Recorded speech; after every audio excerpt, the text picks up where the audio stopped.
Hello hi friends, welcome to my channel అత్తా కోడళ్ళ vlogs. ఈరోజు చూపించేది కిచెన్లో బీప్ రొట్టి కదా అత్త, బీప్ రొట్టి కర్ణాటక స్టైల్. మా అత్త ఎక్కువ కర్ణాటక స్టైల్ చేస్తారు, అది చూపించేస్తాను, చూసేయండి. మరైతే ఫస్ట్ ఉప్పు వేసుకోవాలి బియ్యం పిండిలోకి. తర్వాత ఇవన్నీ కట్ చేసి పెట్టుకున్నాం ముందే మేము. ఫస్ట్ ఎర్రగడ్డలు వేసుకోవాలి, తర్వాత క్యాప్సికమ్ మీరు ఉంటే వేసుకోవచ్చు, లేకపోతే స్కిప్ చేయొచ్చు. క్యారెట్ తురుము పెట్టుకోవాలి, తర్వాత కొత్తిమీర, టమోటా, ఒక 2 టమోటాలు, ఒక టమోటా నత్త, ఒక టమోటా, 3 పచ్చిమిరపకాయలు. మీకు కారం కావాలంటే కారం వేసుకోండి, లేకపోతే శనగబ్యాళ్ళు కూడా వేసుకోవాలి, బాగుంటాయి, మధ్యలో కరకర ఉంటుంది.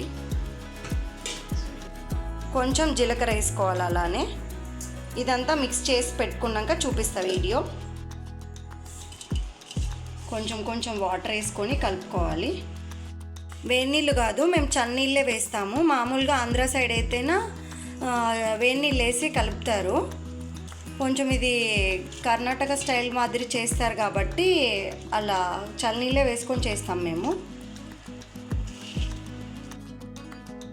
ఓకే ఫ్రెండ్స్, పిండి అంతా ఇలా తడిపేసుకున్నాము.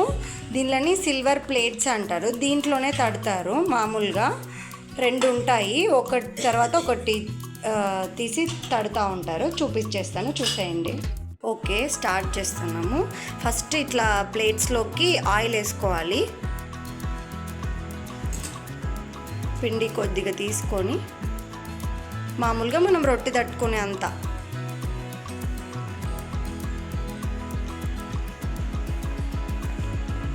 అలా పట్టుకొని చేయాలి, లేకపోతే దానిపైన కాలుతుంది మళ్ళీ పెట్టేటప్పుడు. అలా నీట్గా తట్టేసుకోవాలి, నీట్గా వచ్చేస్తుంది.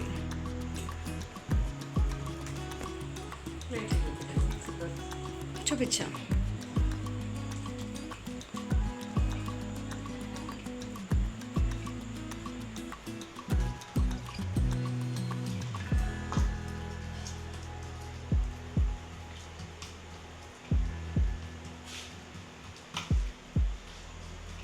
ఇవన్నీ కలర్ఫుల్గా వేసుకుంటే ఎంత బాగుంటాయి కదా రొట్టెలు.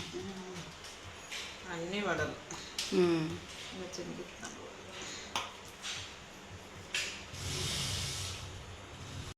ఇలా అయితే తట్టేసుకోవాలి.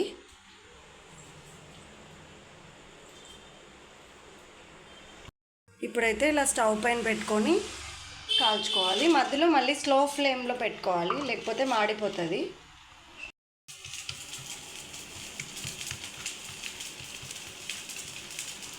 మీకోసం మళ్ళీ చూపిస్తాను తట్టేది, ఒకసారి ట్రై చేయండి. మీరు కర్ణాటక స్టైల్ ఇలానే చేసేవాళ్ళు ఉంటే నాకు కామెంట్ చేయండి, మీరు కూడా ఇలానే చేసుకుంటారా?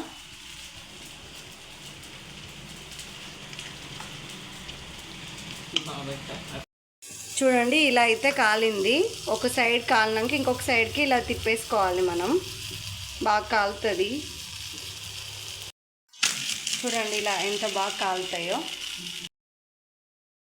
హలో ఫ్రెండ్స్, ఇదిగో చూడండి ఇలా అయిపోతాయి ఫ్రెండ్స్. రొట్టెలు అయితే చేసేసారు, వేడి రొట్టెలు. దీంట్లో కాంబినేషన్ ఆకుకూర పప్పు. ఇప్పుడైతే తినేస్తాము. ప్లీజ్ సబ్స్క్రైబ్ మై ఛానల్ అత్తా కోడళ్ళ వ్లాగ్స్. Please subscribe.